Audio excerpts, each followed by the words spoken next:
एक समय की बात है। चुलबुलापुर नाम का एक गांव था, जहां के लोग बड़े ही खुशहाल थे।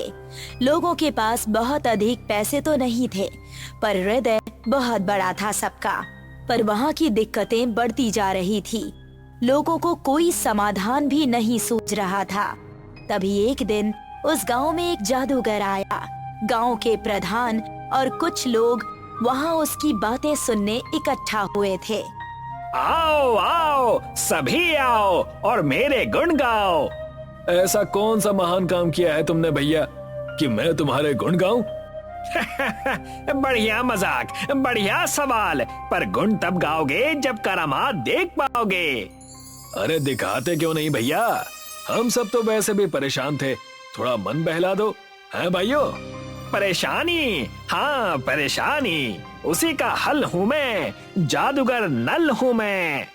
अच्छा, तो आप समाधान करेंगे, हमारी धन की कमी को मिटा देंगे? उसके लिए तुम्हें 2 शर्तें माननी होगी। पहली ये कि उतना ही धन लोगे जितने की आवश्यकता है, और दूसरा कि यदि लालच करके अधिक धन लोगे तो बराबरी का भुगतान करोगे। जी नल जी, हम वैसा ही करेंगे जैसा आप कहेंगे।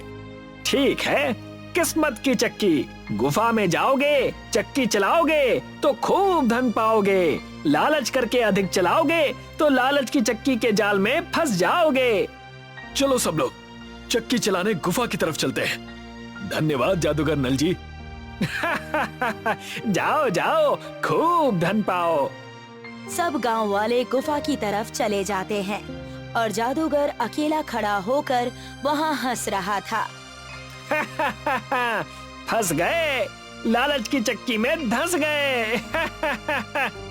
प्रधान रामू, ललित और रंभा गांव के बाहर वाले गुफा में पहुंचते हैं और वो वहां पर उस चक्की को देखते हैं। अरे प्रधान जी, ये जादूगर तो सच कह रहा था। हाँ, अब हमारा गांव और भी खुशहाल हो जाएगा। मेहनत तो हम सब करते ही हैं। अगर कभी ज्यादा जरूरत पड़ी तो हम सब इस चक्की की मदद ले लेंगे। और जैसा जादूगर ने कहा, हम लालच में आकर इसका ज्यादा इस्तेमाल नहीं करेंगे। तुम तीनों की बातें एकदम सही हैं। अभी की दिक्कत मिटाने के लिए एक एक बार चलाते हैं और इससे जो धन निकलेगा उसे हम गांव ले जाएंगे। जी प्रधान जी। चारों जन एक एक करके चक्की को चलाते हैं और उसमें से सोना निकलने लगता है।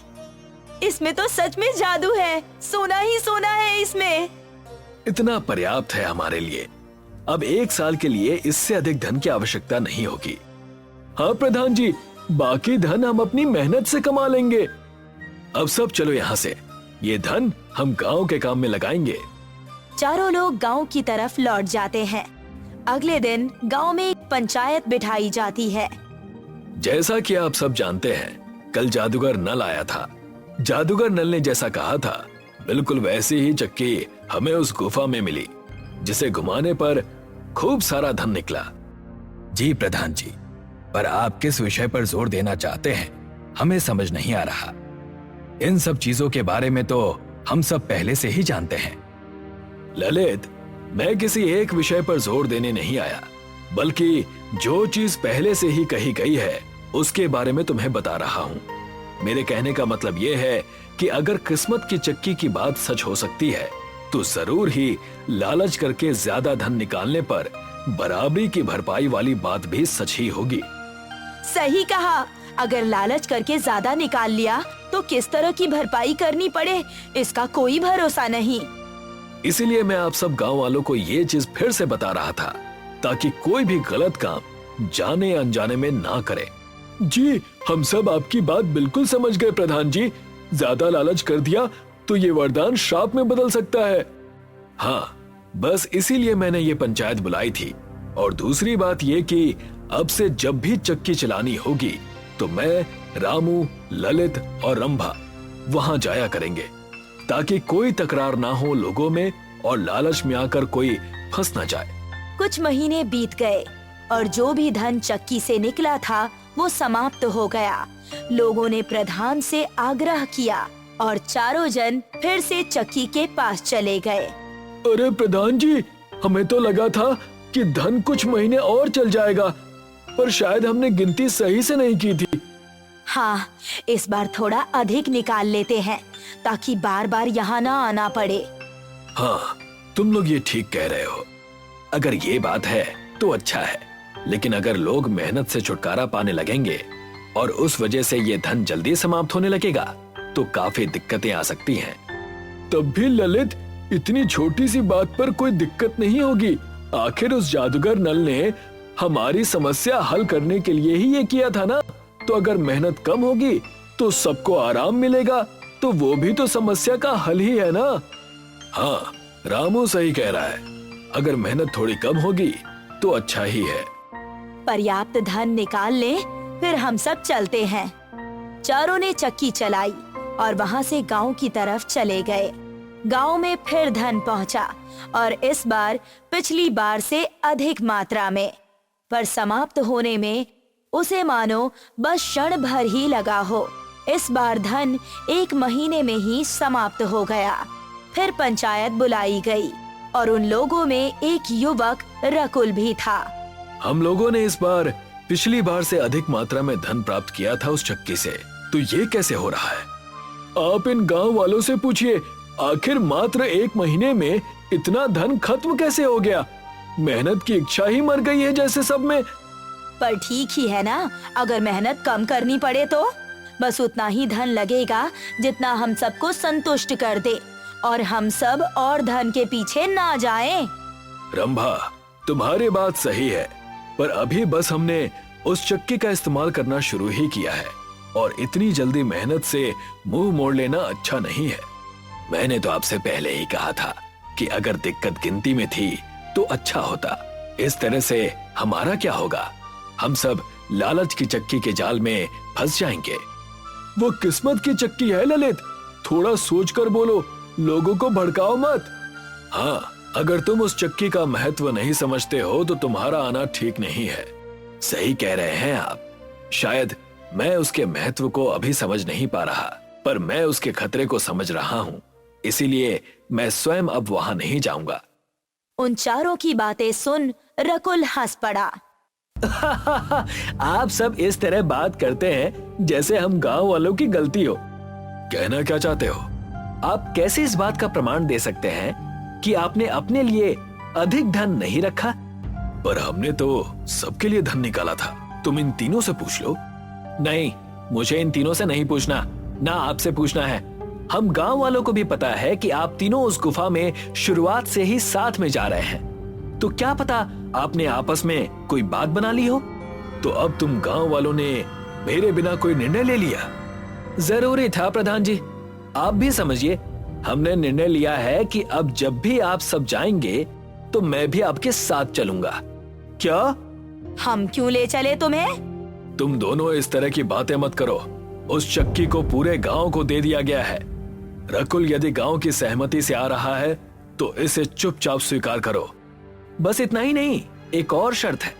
वो ये कि हर बार बस एक ही इंसान होगा मेरे साथ आप तीनों में से। आप लोग बारी बारी आ जाइए जैसा आप चाहें, और पैसे निकालने हम सब हर हफ्ते चलेंगे। बस इसके आगे अब कोई शर्त नहीं। ये आखिरी शर्त है जो हम मान रहे हैं। ठीक है प्रधान जी।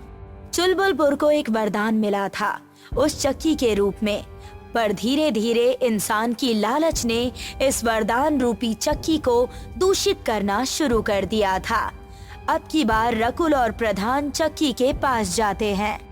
अच्छा, तो ऐसे चलती है ये चक्की? रकुल की आंखें चमक उठी उस चक्की का जादू देखकर। हाँ, बस इतना धन पर्याप्त होगा। अरे और निकाल लीजिए प्रधान जी। आखिर आप इतनी दूर आते हैं, लोगों में इसे बताते हैं, तो थोड़ा सा अधिक ले ही सकते हैं ना। बड़ी बड़ी बातें कर रहे थे वहां पंचायत में, और अब यहाँ लालच दे रहे हो? तो आप कह रहे हैं कि आप चारों आपस में जरा सा भी अधिक धन नहीं बांटते थे? नहीं, हम ऐसा कुछ नहीं करते थे। तब कोई बात नहीं। मैं तो सोच रहा था कि क्यों ना हम दोनों आपस में अपनी कोई बात बिठा लें। अच्छा, सच? हाँ। तब शायद थोड़ा अधिक धन निकालना ठीक होगा। प्रधान ने थोड़ी चक्की और चलाई और रकुल को कुछ धन दिया और अपने पास कुछ रखा। ऐसे ही रकुल ने रामू और रंभा के साथ भी किया और अब वो चारों इस चीज में मिल गए थे। गांव की हालत सुधर रही थी, पर लालच की सीमाएं इतनी पार हो चुकी थी कि अब प्रतिदिन ही उस चक्की का इस्तेमाल हो रहा था। आप सभी लोग ये क्या कर रहे हैं? चुप रहो, तुम तो चक्की के पैसे लेते नहीं, तो अब यहाँ जलन के मारे हमसे विवाद मत करो। आया ना ऊंट पहाड़ के नीचे। अगर सब गांव वालों के सामने माफी मांगो तो शायद हम सोच लें। सही कह रही हो रंभा, क्यों रकुल? हाँ प्रधान जी, एकदम सही। मांगो माफी ललित।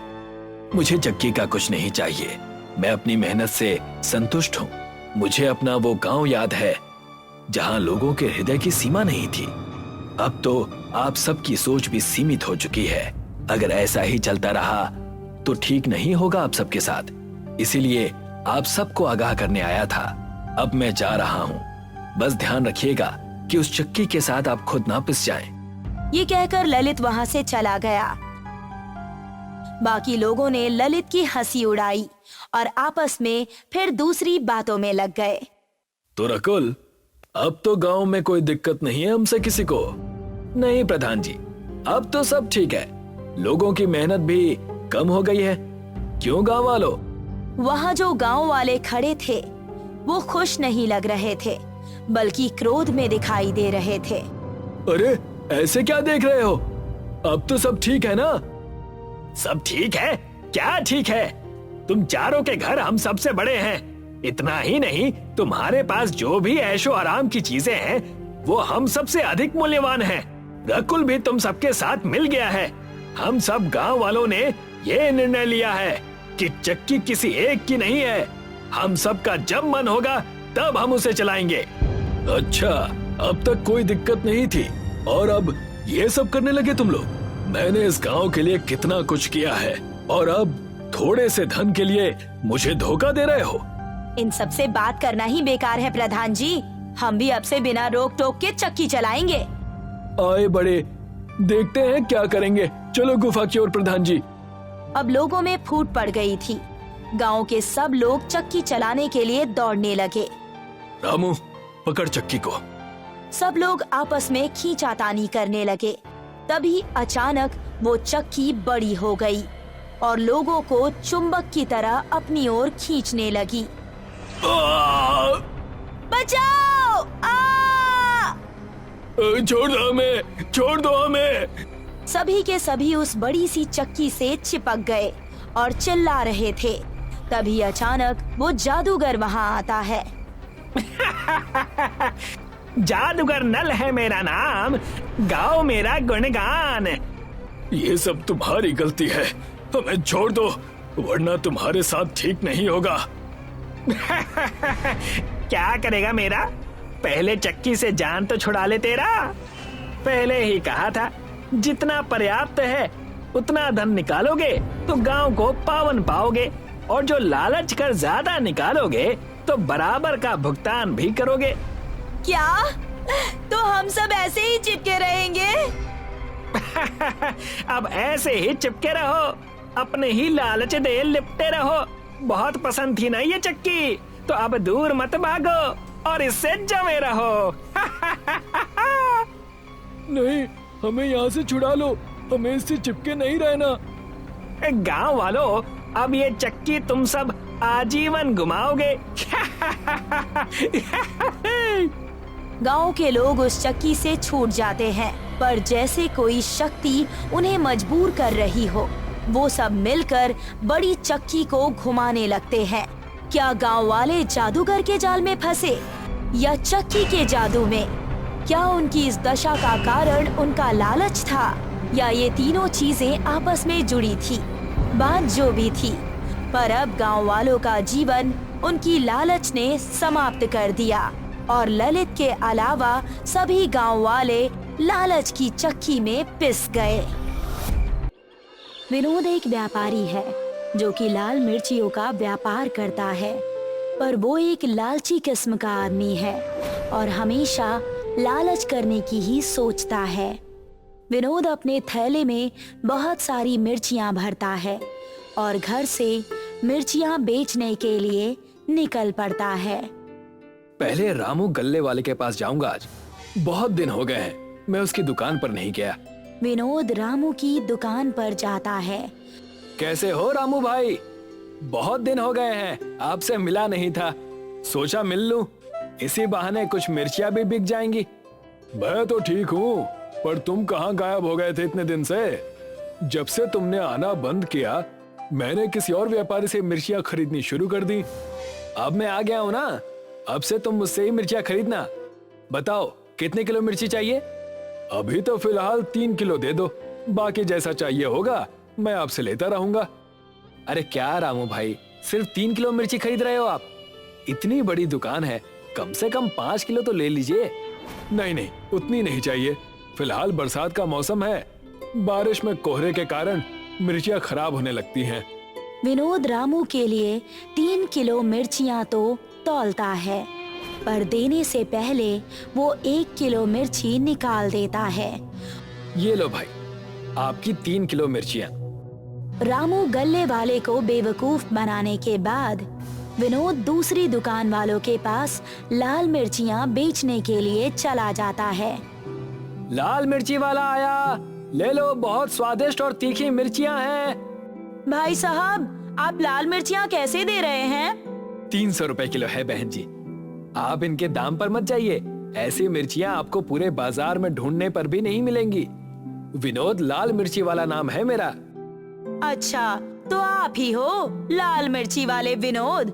बहुत सुना है आपकी मिर्चियों के बारे में। ऐसा कीजिए, मुझे 2 किलो मिर्ची दे दीजिए। मेरी बेटी की शादी है तो मुझे मिर्चियाँ तो लगेंगी ही खाना बनाने के लिए। ये की ना अपने पते वाली बात। मैं तो कहता हूँ कि आप 1 किलो और ले लीजिए। अच्छी मिर्चियाँ हैं, आपके काम ही आएंगी। नहीं नहीं विनोद जी, 2 किलो मिर्चियाँ काफी होंगी मेरे लिए। आप 2 किलो ही तोल दीजिए। ये क्या भाई साहब, बिना तोले कैसे पता चलेगा कि ये 2 किलो है भी या नहीं? मैं आज का व्यापारी नहीं हूँ बहन जी, बहुत सालों से इस व्यापार में हूँ। भले ही तराजू में तौली हुई चीज ऊपर से नीचे हो सकती है, पर मेरे हाथों का अंदाजा कभी भी गलत नहीं हो सकता। उस औरत को ये मिर्चियाँ 2 किलो से कहीं ज्यादा कम लग रही थी। ठीक है, आप कह रहे हैं तो ये मिर्चियाँ पूरी 2 किलो ही होंगी। वो यहाँ से मिर्चियों को लेकर सब्जी वाले के दुकान पर जाती है और उसको मिर्चियों को तौलने के लिए कहती है। क्या आप जरा इन मिर्चियों को तौल देंगे भाई साहब? सब्जी वाला अपने तराजू में मिर्चियों को तौलता है। ये तो बहन जी 1 किलो से भी कम है, देख लीजिए। इसका मतलब उस मिर्ची के व्यापारी ने मुझे बेवकूफ बना दिया। भगवान करे उसकी मिर्चियाँ उस पर ही भारी पड़ जाए और वो अपनी ही मिर्चियों से इतना परेशान हो जाए कि उसका पूरा लालच खत्म हो जाए। दूसरी तरफ विनोद अपने लालच के चलते लोगों को बेवकूफ बनाकर ज्यादा मिर्चियाँ बताकर कम मिर्चियाँ दे रहा था, जिससे सभी लोग बहुत परेशान हो गए थे और सभी ने विनोद को बद्दुआएं दी कि वो अपनी ही मिर्चियों से परेशान हो जाए। आज तो अच्छा खासा मुनाफा हो गया है। काश अगर मेरे पास कुछ और मिर्चियाँ होती तो मैं कुछ और लोगों को मिर्चियाँ बेचकर थोड़े पैसे और कमा लेता। विनोद सारी मिर्चियाँ बेचकर अपने घर चला जाता है और थके होने की वजह से वो अपनी बेटी से पानी लाने के लिए कहता है। बेटी, मेरे लिए 1 गिलास ठंडा पानी ले आओ।